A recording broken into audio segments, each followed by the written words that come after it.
Good day, viewers. My name is Sivenathi-Digital.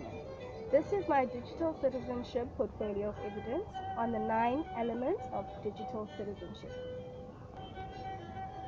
which are namely digital access, digital commerce, digital communication, digital literacy, digital etiquette, digital law, digital responsibilities, digital rights and responsibilities, digital health and wellness, and digital security. Here are the 9 elements of digital citizenship. The first element is digital access. Digital access is the full electronic investment in the public eye. Technology clients should know that not every person has similar opportunities with regards to technology. Moving in the direction of equivalent computerized rights and supporting electronic access is the beginning stage of digital citizenship. Digital prohibition makes it hard to develop as a general public progressively utilizing these instruments. Helping and increasing access to technology ought to be the objective of every digital citizen. Clients need to remember that there are some that may have constrained access, so different resources should be given. To end up gainful natives, we should be resolved to ensure that nobody is denied digital access. Issues around digital access are known as the digital divide. Here is a link that explains a part of the digital divide by Tanya Leva. The digital divide has different gaps, which namely are socioeconomic divide, a divide in infrastructure, a divide in content, a gender divide, a skills divide, and lastly, the universal access divide. This picture right here shows that if there is an increase in digital access, at least about 2 babies can be saved in least developed countries.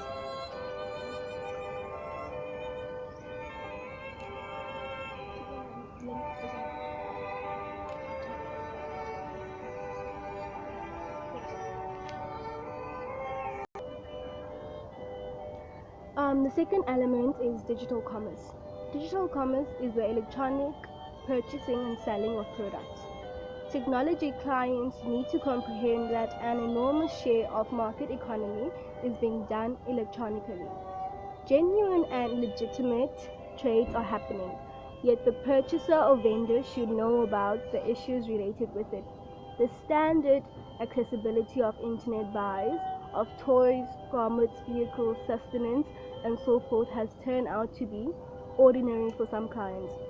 In the meantime, an equivalent measure of merchandise and enterprises which are in conflict with the law or ethics of certain nations are surfacing, which may incorporate exercises, for example, illicit downloading, sex entertainment, and betting. Clients need to find out more about how to be viable shoppers in a new computerized economy. Here are 2 pictures that show online shops. Here's eBay, Gumtree, PayPal, Amazon.com, and here's also HomeJoy, Kobo, StyleSeat, Dowanda, Mobile First, Pioneers, eBay, Craigslist, and so on and so forth. The third element is digital communication. Digital communication is the electronic trade of data. One of the noteworthy changes inside the digital revolution is an individual's capacity to speak with other individuals. In the 19th century, types of correspondence were constrained. In the 21st century, correspondence alternatives had detonated to offer a wide assortment of options. Examples are email, mobile phones, and texting. The growing digital correspondence alternatives have made a huge difference since individuals can keep on consistent correspondence with any other person. Presently, everybody has a chance to convey and team up with anybody from any place and whenever.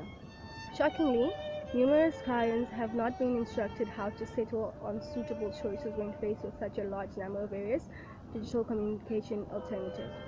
Here are different digital communication forms: Gmail, Facebook, an iPhone, laptop, Twitter, WordPress, and Moodle.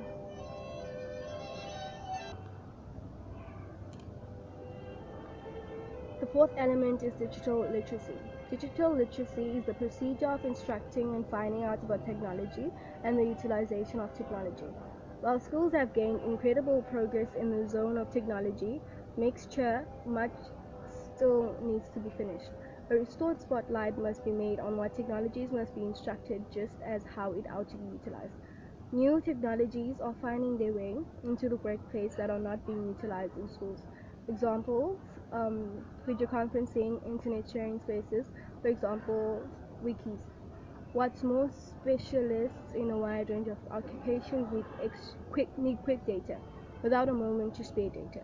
This procedure requires modern searching and processing abilities, which are data proficiency. Students must be instructed how to learn in digital society. At the end of the day, students must be educated to pick up anything, whenever, at any place. Business, military, and medicine are superb examples of how technology is being utilized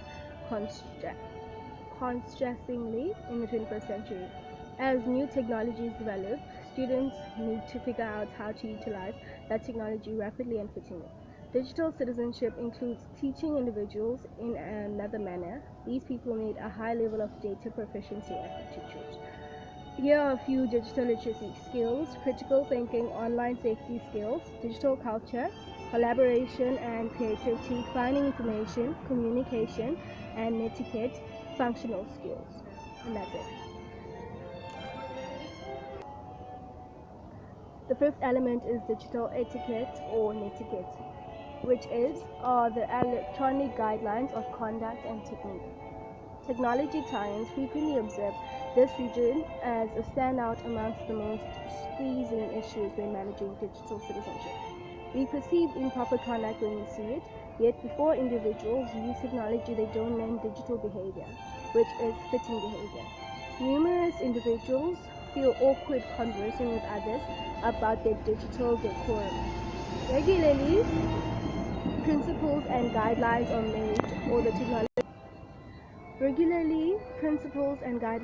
made, or the technology is just prohibited to stop wrong utilization. It isn't sufficient to make guidelines and policies. We should instruct everybody to become capable digital residents in this new society. Here are examples of netiquette.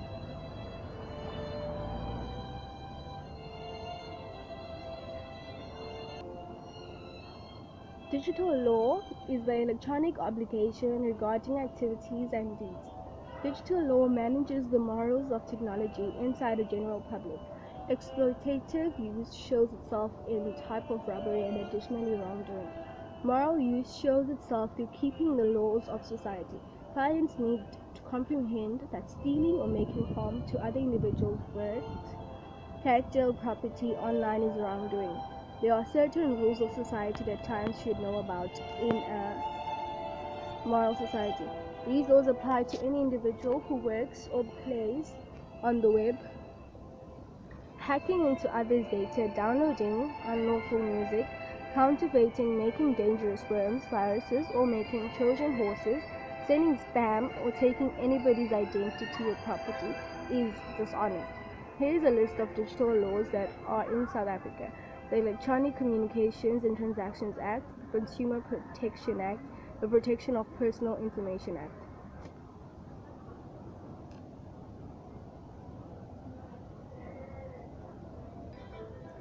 Element number 7. Digital rights and responsibilities are those opportunities stretched out to everybody in a digital world. Similarly, as in the American Constitution, where there is a Bill of Rights, there is an essential arrangement of rights reached out to each digital native. Digital residents reserve the option to security, free discourse, and so forth. Fundamental digital rights must be tended to, talked about, and comprehended in the digital world. With these rights come obligations also. Clients must assess, characterize how the technology is to be utilized in a suitable way. In a digital society, these two regions must cooperate for everybody to be beneficial. Here are a few examples of digital rights and responsibilities.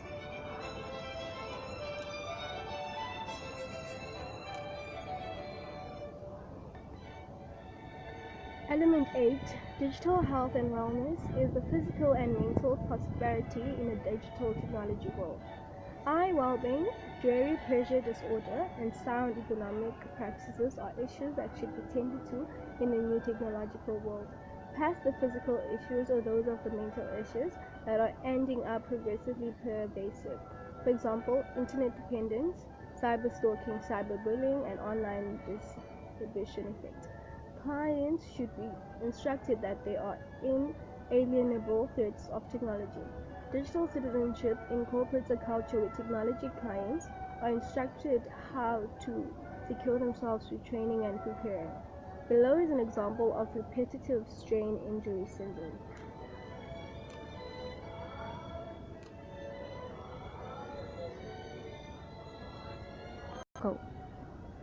The last element is digital security, which is electronic insurances that ensure well-being. In any general public, there are people who steal, damage, or upset other individuals. The equivalent is valid for the digital society. It isn't sufficient to confide in different individuals in the network for our very own security. In our own homes, we put bolts on our entryways and flame alerts in our homes to give some dimension of security. The equivalent must be valid for the digital security. We need virus assurance, reinforcements of information, and flood control of our equipment.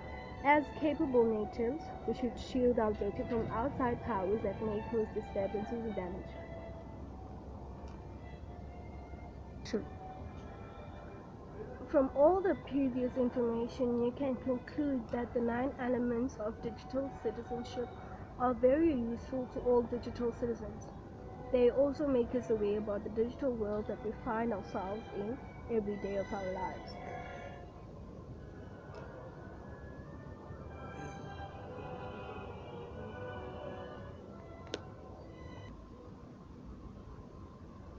Here is the